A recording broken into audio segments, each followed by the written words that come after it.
Imagine, it's 1935 and you're the child of a local farmer, working in the field diligently.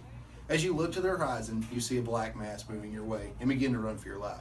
Although this sounds very unlikely, this was a reality for farmers on the plains of the United States in 1935. As an FFA member and a production agriculture farmhand, I've experienced the differences firsthand. In recent years in Oklahoma, the level of drought has been as bad or worse than it was during the Dust Bowl. The only reason history hasn't repeated itself is because American agriculture has undertaken a huge change. One change that is the popularization of no-till farming, a practice where plows and planters run through the ground as rarely as possible. No-till farming provides farmers with land that has better water retention, land that shows less signs of erosion, and produces land with less need for crop rotations.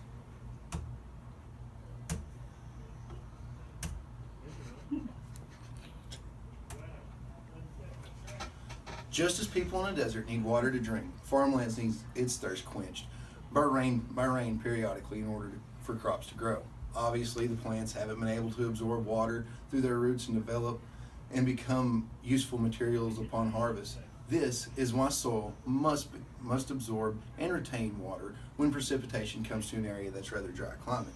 After plowing and driving over a field with a heavy tractor, the soil becomes compacted and hard, almost like concrete. As we know, when water is dumped on concrete, it runs off rather than being absorbed. No-till farming is more loosely compacted and has more nutrients from decaying plant material from the past harvest. The excess plant matter in loosely compacted soil act almost like a sponge to absorb the water after a heavy rain. According to foodtank.com, no-till practices significantly increase the amount of water retention because the soil remains more permeable. Permeability is defined as the ability of liquid to pass through a barrier. No-till farming provides more water retention, resulting in less runoff. A soil that is more ready to absorb water is a soil that will nurture plants better. Have you ever seen a violently flowing river after a large rain? In southern Oklahoma, the river being seen would be a dark shade of red due to the color of soil that has been eroded by the runoff water. According to the Oklahoma Farm Bureau, soil erosion is defined as a naturally occurring process that affects all landforms. Erosion is caused by wind, water runoff, and even human or equipment interaction with the soil. When a farmer implements no-till practices, they help prevent the erosion of their land and ultimately help the environment by preserving the land for future generations. Although a no-till drill is more expensive initially, farmers save money in many ways.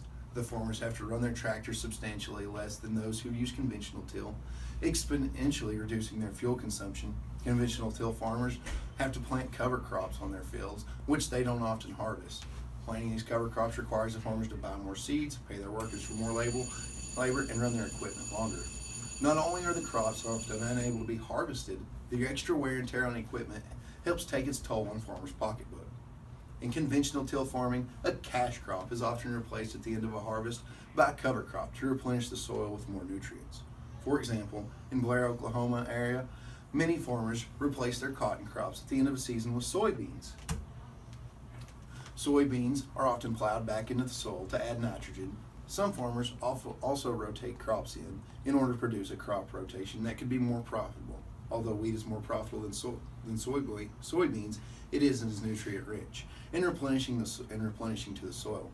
Farmers are able to combat the cons of conventional till farming, but the advantage of a no-till crop rotation are far better. Without plowing, the soil is almost never exposed to prominent causes of erosion, as the trash or unusable parts of previous crops break down. In a no-till field, they provide a natural compost. This compost helps new crops to flourish in soil, which requires very little tillage. The natural compost isn't found in conventional till ground.